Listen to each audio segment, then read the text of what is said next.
This Thursday, and my mom is gone. Her battle's finished, and she moved on to heaven on March 11th, Monday. I say I don't know exactly because things have been confused, and I'll see what it says exactly on her death certificate, but I want to say approximately she was pronounced dead at 11:50. I believe she was dead before that. I'm going to try my best to get through this without crying. My sister just left. It was a tearful goodbye because I had a breakdown. I woke up crying this morning because it was all coming to a head that people were going to go back to their lives now, and I have to get used to my new norm, which is not taking care of my mom anymore. It was such a slow and laborious process, but when it ended up happening, it was too fast.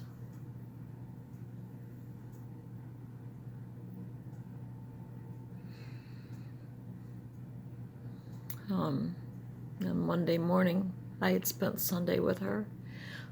I was going to post the video I did on Sunday, but I don't want to. I want that to be private for myself and my family. The last time I was with her and the last time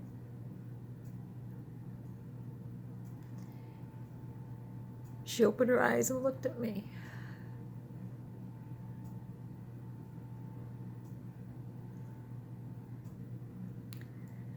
So what I've been told, and I will be meeting with the people who were in charge that morning because I've been lied to. And I don't know I don't know the true story of my mother's last moments on earth. But I dragged my feet Monday, meaning I putzed around the house. I hung 2 pictures of her that she had for years and years and years in her homes. And for some reason, Monday I felt really compelled to hang them in my house. One is an antique print of the 10 Commandments that she's had since the early 70s. Hung that in my living room. And then she has a picture, it's a sketch of a woman against the Wailing Wall in Israel that she bought while she was in Israel. So I hung those pictures on Monday, and then I went and got on the treadmill, and I didn't bring my cell phone downstairs with me. When I got back upstairs at noon, there was messages, a little bit after noon, to call there. So I went upstairs and sat on my bed thinking they're going to just tell me there's a change in my mother's status because that was what was to be done. Call me as soon as there's a change in her status and I will be there in a heartbeat. I was not prepared to hear that your mother passed. And I wasn't prepared to hear that she didn't pass in her sleep, but she had just passed. I will not say that I handled it well. I was bawling. I don't know how I got to the facility. I was crying so hard, and I was making calls on my car phone, trying to contact people because my sister was already on the road. She was already on her way here. Called my brother, called my husband, called one of my daughter to tell everybody. I get there. Come down the hall. People see me. They see me going towards my mother's room. Nobody comes out. Nobody says a word to me. I go in and she's still warm, but nobody's done anything with her body. They just left her the way she was. So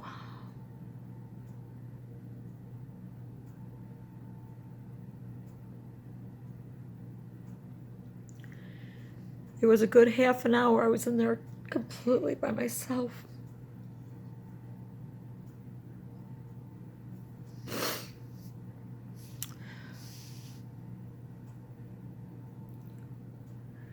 And it wasn't until my husband and one of my daughters had gotten there that I said, please go down and find somebody. I couldn't understand why nobody had even come in to check on me. And I don't need to know what happened.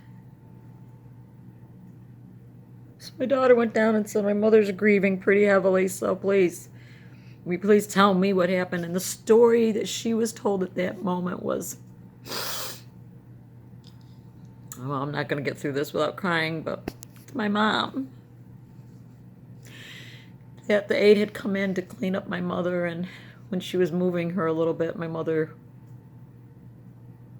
complained of not being able to breathe. Seemed like she was having difficulty breathing. One story was she was showing signs of not being able to breathe well, and the other story was that she literally said, I can't breathe, which that was not true. I knew that right away. My mother couldn't talk. Went out and got the nurse. The nurse came in and did an assessment and decided morphine. Gave her morphine, and they left her. According to them, nobody rechecked her for 40 minutes, and she was already gone. The next story, so the family is there, we're all there. We've talked to the funeral home that needed to come and transport my mother's body to the upstate medical center where she was donating her body to science. But they said that they would wait till my sister arrived. It was going to be another couple hours, but they would wait. So we were all in that room. I'm going to tell you, I know how this works because I was a nurse in a hospital. You bring in a courtesy cart for the family. Nothing was brought in for an hour and a half. My family decides to go out to get some food to bring in. And as they're gone, I said, first of all, you go down and ask them where the courtesy cart is. We should have never had to ask. My daughter had to ask for it. Courtesy cart is snacks, drinks, coffee, tea, soda, water, things to eat. Eventually, a nurse does come in. Gives me her version, same type of version of that. She had trouble breathing. She was given morphine, and she passed. I'm so distraught at this point. I can't even talk to them, really. I can't. In my mind, I'm just making check marks of things that are going wrong. How things would go in the hospital and how things were not going on this facility.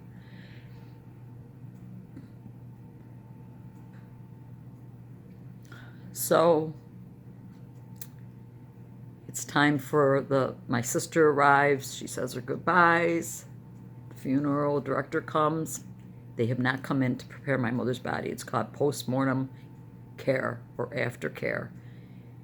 You're to clean up the body. You're to remove anything, any lines, Did nothing. She had a Foley catheter. For those of you who don't know, you can't just pull out a Foley catheter. There's fluid in a little balloon that keeps it in place, or else I would have pulled it myself. I had to go and have ask the nurse to come in and remove her Foley catheter so she wasn't going to be traveling with that still attached to her. What is wrong with these people? I had to ask. I had to remove the boots, these big boots off her feet. I had to take the pillows out from her before my sister got there. I didn't want my sister seeing her in a certain way, so I had to do all this by myself. So by Tuesday, I'm raging with anger, and I want to know. I want to know what happened to my mother because yes, she was dying, but I'm pretty sure you killed her. You rushed it along. She might have been a little bit longer. She wasn't in pain. She wasn't suffering, needless to say. So the case manager who should have been there, that's her job. She should have been there, me and my family, but she wasn't there. So she dropped the ball too, and she's apologizing. I had left that day. I'm so sorry.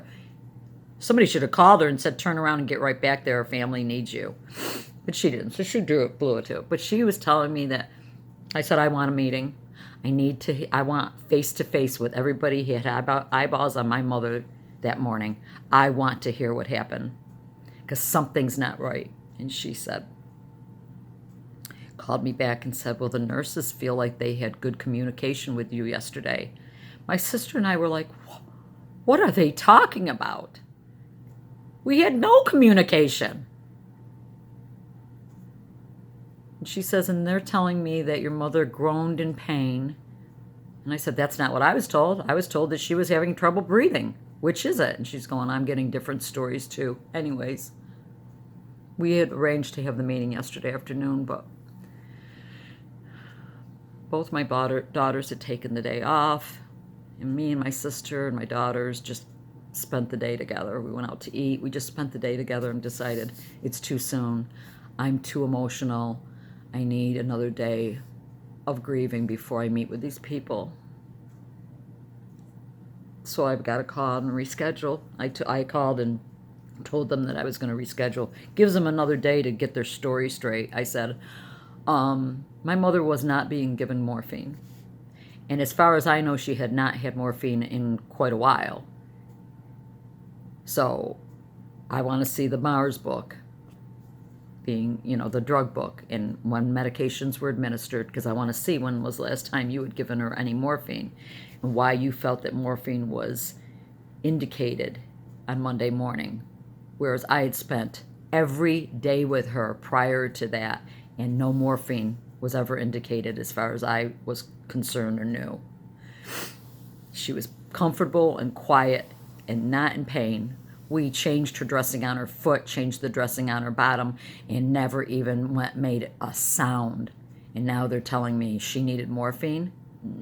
I think you were sloppy, at the very least. And somebody's lying about what her status exactly was. Just dump some morphine in her mouth and shut her up. If she's groaning and in pain, call me. They should have called me. I was supposed to be notified if there's any change. Her groaning and in pain would have been a change because she had not been. Her complaint, not being able to breathe, that would have been a change. Call me. They dropped the ball. You didn't do post-mortem care. You didn't get a cart. You didn't come in and counsel. You did nothing. They did nothing. They're going to get the worst review I can possibly write on their site. Believe me. And they are afraid of me. My sister and my family said, they're scared to death of you. And I said, I don't care. I hope they are. So I have to deal with the guilt that I wasn't there to protect her that last minute because I wanted her to go peacefully, but I also wanted to be there as she took her last breath. On Sunday, I literally sat by her side all afternoon, and I literally kept looking over, waiting. I was waiting for her chest to stop. She was peaceful. She was out of it. She couldn't eat. She couldn't drink. She hadn't eaten or drank anything. So I was like, this is the day. She's going to die, but it's okay. I'm right here. I kept turning and looking to just wait for her chest to stop, but it didn't. And then I went home thinking, oh, she's got another day. Sharon's on her way up. She's going to make it another day or two. But I went on the treadmill instead of getting right up there Monday morning. Because if I hadn't done that, I would have been there. So you're going to live with regrets. Nobody goes through this without regrets, and nobody goes through this easily. And my full-time job for 3 years almost has been my mom, and I don't know what to do now because I don't have her to take care of. It was like a child. my daughter told me my grandkids were relieved that it's over with now. And I said, why? And she said, Mom, they miss you. And I wasn't even aware of it. I was so consumed with my mother. She goes, what do you think? All these, especially the last 4 weeks, they've asked to see you over and over again. I've had to tell them, no, Gammy's busy. Gammy's with her mommy. Her mommy's very sick. Great. Gigi Fowler's sick. You can't see Gammy. She goes, so my kids are relieved because they miss you.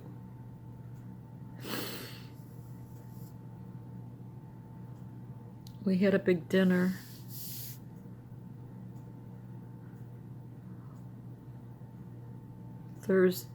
Tuesday night, we had a big dinner at my daughter's. All of us got together, and because my daughter got a new job, and we were kind of celebrating that and mourning the death of my mother, and it was my whole family got together, and my daughter, I wish somebody had videotaped it, gave me the most beautiful toast anyone could ever give somebody. There wasn't a dry eye in the room, talking about how much she learned from me in the last couple months. That she couldn't love me any more than she ever loved me now, because what she saw me pour out to my mom spoke so strongly to her heart, and that she only prays that she can be the daughter to me that I was to my mother. And that she's so grateful that I'm her mom. It was just a beautiful tribute to me.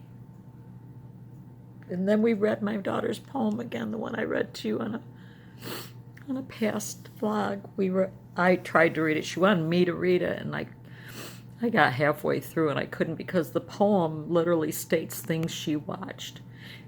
Me doing this to my mom's hair, me rubbing her, lotioning her, rubbing her, whispering in her ear, just touching her and caressing her. And as I started to read those words again, I just lost it, and I had to hand it all over to her. I couldn't read it, but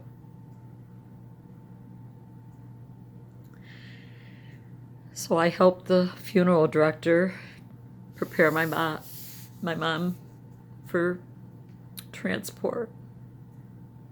And then as they rolled her down the hall, it was hard, as you all may know, saying goodbye for the last time. So,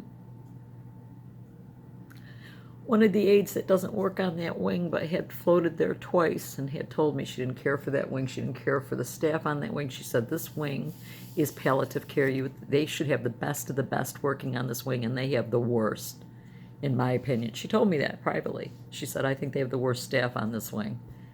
They just don't know what they're doing, and it's a relatively new wing. They don't know what they're doing. They don't know how to do palliative care, and that will be something that will be addressed when I meet with them. Like, you people need training, serious training. I don't know who trained you people, but you do not know how to care for palliative care patients.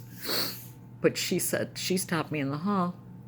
We had emptied out my mother's room, and we're carrying boxes and stuff, and she stopped. She goes, Lainey, your mom's gone already? And I go, oh yeah, they took her a little while ago. And she's going, wait a minute.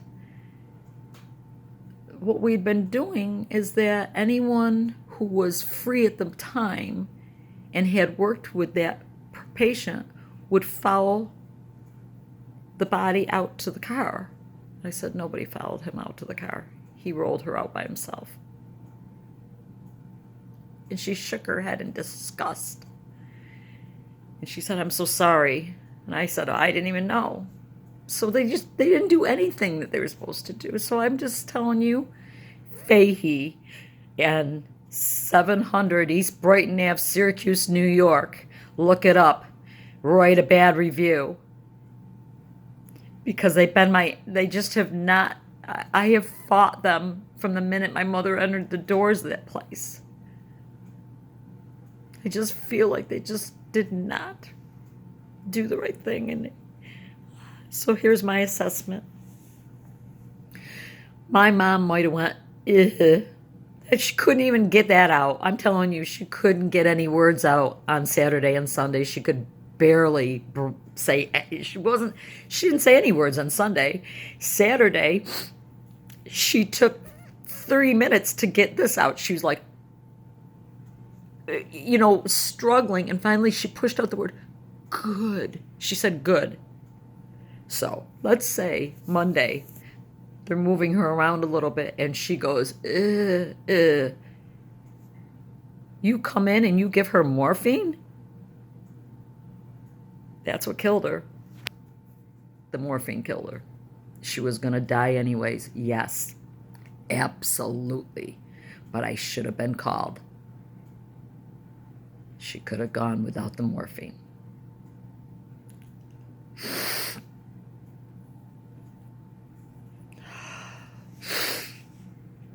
So it's over with, and I've been having a lot of problems, neurological symptoms, very severe.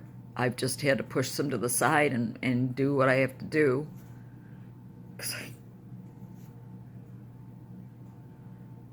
Dizziness, extreme dizziness, ringing in the ears, my neck killing me. Well, it's not about me. Well, it hasn't been about me. It's been about my mom. And one of the things she had said when she was still able to talk a little bit was when I said, you have looked forward to heaven your whole life. You've been waiting for this moment, Mom. You've served the Lord 100%. And she literally said to me, and what good did it do me? And I said, because your reward isn't here yet, Mama. I said, Mommy, your reward's coming. And she said, I hope so. I hope so. And I was like, Lord, could you send me a sign? And she's got 2 plants that budded beautifully before she moved out of the Heritage, when she left the Heritage. And they haven't bloomed since. I said, Lord, could you have one of these plants bloom for me as a sign that my mommy is up there with you and she's safe and happy and waiting for me. Thank you for your prayers, everyone. I'm sorry I went on so long. Now I have to deal with the aftermath of we put an obit in. It's not going to be in the paper. I will put it on Facebook for any of you who are my Facebook friends. When I can, I will share the link on Facebook. We will do a private memorial service for my mom when we get her ashes back.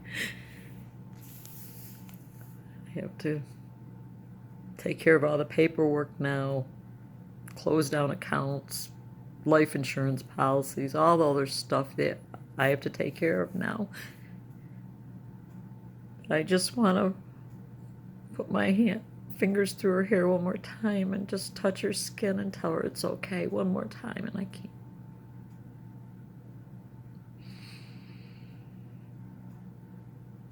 I love you, Mommy.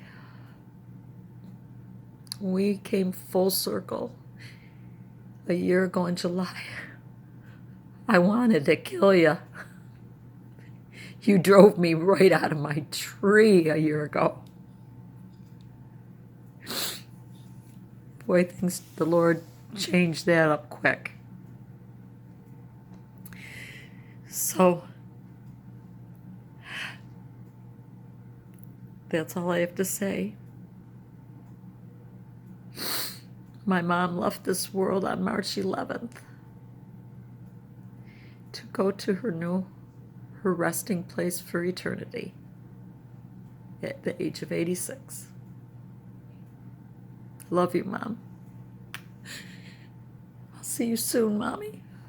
I'll see you soon.